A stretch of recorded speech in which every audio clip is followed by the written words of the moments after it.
Après l'avalanche de démissions au sein de son gouvernement, Boris Johnson sur la sellette, une délégation de ministres va lui demander de démissionner. À la recherche de compromis, la première ministre française Elisabeth Borne prononçait ce mercredi son discours de politique générale. Le Parlement européen reconnaît le nucléaire et le gaz comme des énergies durables qui pourront obtenir des subventions de l'Union pour réduire les émissions de gaz à effet de serre. Le pèlerinage à la Mecque a débuté ce mercredi. 1 million de musulmans sont attendus en Arabie Saoudite. C'est la première fois que le royaume accueille autant de pèlerins depuis la pandémie. Les heures de Boris Johnson à Downing Street sont-elles comptées ? La nouvelle est tombée ce mercredi après-midi. Une délégation de ministres va lui demander de démissionner. Peu avant, le Premier ministre britannique, cerné par les affaires embarrassantes et les accusations de mensonges, avait voulu se montrer combatif lors de la séance hebdomadaire de questions devant la Chambre des communes.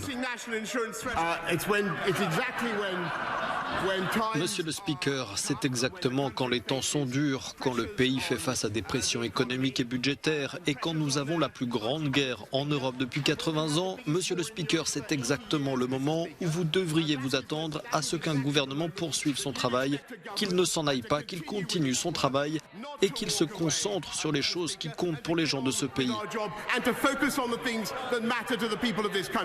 Le Premier ministre britannique est plus affaibli que jamais après l'avalanche de démissions, une trentaine au sein de son gouvernement. L'opposition travailliste fustige un spectacle pathétique de fin de règne.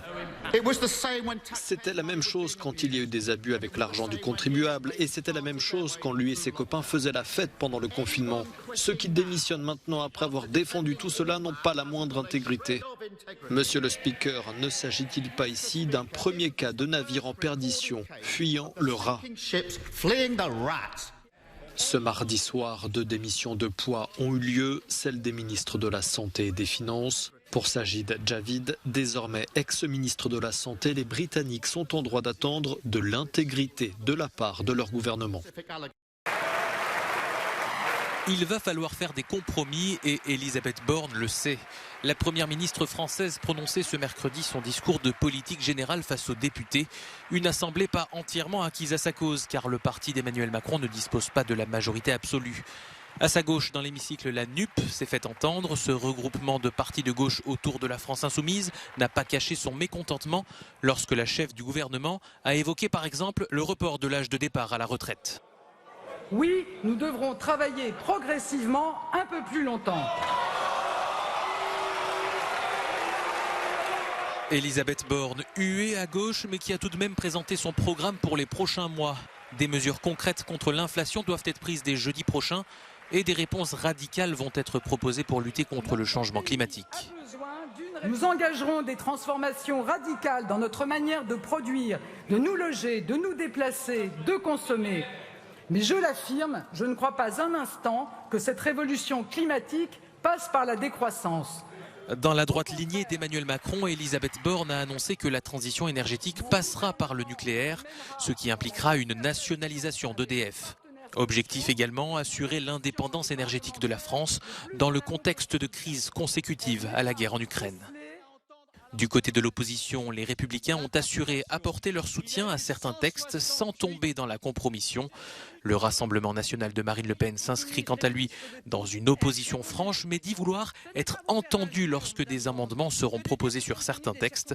Les deux formations ont déjà annoncé ne pas se joindre à la motion de défiance déposée par la NUP, qui ne devrait donc pas passer. Cette confirmation dans vos fonctions au lendemain des législatives ne relève... Le gaz et le nucléaire sont considérés comme des énergies durables. Le Parlement européen a rejeté mercredi une proposition qui visait à exclure ces deux ressources de la taxonomie. Autrement dit, le gaz et le nucléaire pourront bénéficier des investissements en faveur de la lutte contre le changement climatique. Pour les eurodéputés écologistes, ce résultat remet en cause la feuille de route environnementale des 27. C'est un désastre pour le pacte vert. Si vous voulez perdre toute crédibilité en vous tirant une balle dans le pied, c'est exactement ce qu'il faut faire. Le vote s'annonçait serré dans l'hémicycle. Les groupes politiques étaient eux-mêmes fracturés par les intérêts nationaux. Finalement, le scrutin s'est révélé assez clair. Une majorité de 328 eurodéputés contre 278 ne s'oppose pas à considérer le nucléaire et le gaz comme des énergies de transition. Pour les partisans de la proposition faite en janvier par la Commission européenne, ce pas est nécessaire. Je pense que cela reflète les besoins. Le gaz est possible uniquement pour remplacer le charbon, seulement avec les meilleures technologies disponibles. Concernant le nucléaire est risqué, c'est pourquoi il n'est pas dans la catégorie verte, mais c'est une énergie décarbonée. C'est donc utile dans la lutte contre le changement climatique. La bataille politique autour de ce texte est fondamentale dans l'engagement climatique des 27, car la taxonomie permet de classifier les investissements considérés comme durables ou non dans l'Union européenne. Le gaz et le nucléaire sont donc rangés dans la catégorie des énergies qui permettent de réduire les émissions de CO2. Si le Conseil, l'institution qui représente les États membres, ne s'oppose pas non plus à cette classification, alors la législation entrera en vigueur en 2023. Pagaille sur les rails ce mercredi en France. Les départs en vacances étaient perturbés par une grève à la SNCF. Les TGV, les TER et le réseau francilien étaient touchés. Ça ne me dérange pas, au contraire, je trouve que c'est normal. Et je pense que c'est bien que les gens se mobilisent. Les 4 syndicats des cheminots avaient appelé à un mouvement social pour réclamer une hausse de 7% des salaires face à une inflation qui s'envole. Le problème numéro uno en France, c'est pas les grèves à la SNCF, c'est le blocage des salaires, c'est que les salaires ne suivent pas le pouvoir d'achat. À l'issue de cette journée de grève, la direction de la SNCF a accordé une augmentation médiane de 3,1% à l'ensemble de ses salariés.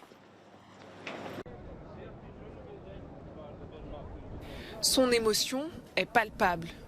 Parti à pied du Royaume-Uni il y a 11 mois, Mohamed Adam a parcouru 7000 km pour rejoindre la Mecque en Arabie Saoudite. Il vient d'arriver pour y accomplir son pèlerinage. J'ai pleuré quand je suis arrivé. C'est un sentiment incroyable qui me laisse à court de mots. Je me sens serein et très proche de Dieu avec beaucoup de spiritualité. Comme lui, 1 million de pèlerins venus du monde entier sont attendus à la Mecque pour le Hajj, le plus grand pèlerinage musulman. Après 2 années de limitations drastiques à cause de la pandémie de Covid-19, c'est la première fois que le royaume accueille un nombre aussi important de pèlerins. Grâce à Dieu, hier c'était la première fois que je voyais la Kaaba. C'est tellement beau. Je rêve de ce jour depuis plus de 12 ans. J'économise de l'argent depuis 3 ans. Je devais venir l'année dernière, mais je n'ai pas pu à cause du coronavirus. Le pèlerinage à la Mecque est l'un des 5 piliers de l'islam. Tout musulman qui en a les moyens doit l'effectuer au moins une fois dans sa vie.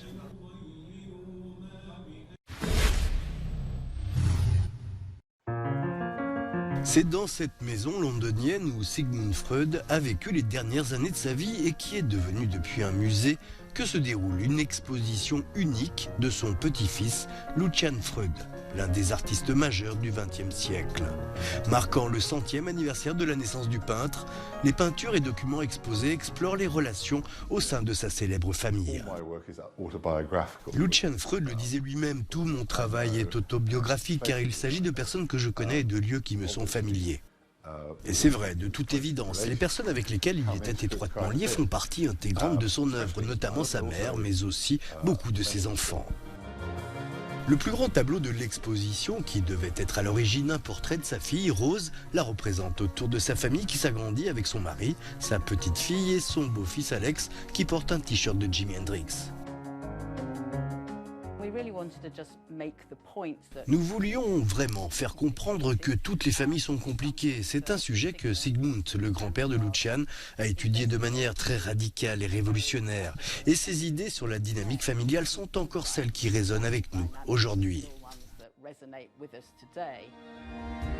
Au rez-de-chaussée se trouve le bureau de Sigmund Freud. Au-dessus du canapé où il recevait ses patients se trouve une peinture de la mère de Lucian Freud, Lucie. Une affaire de famille, décidément.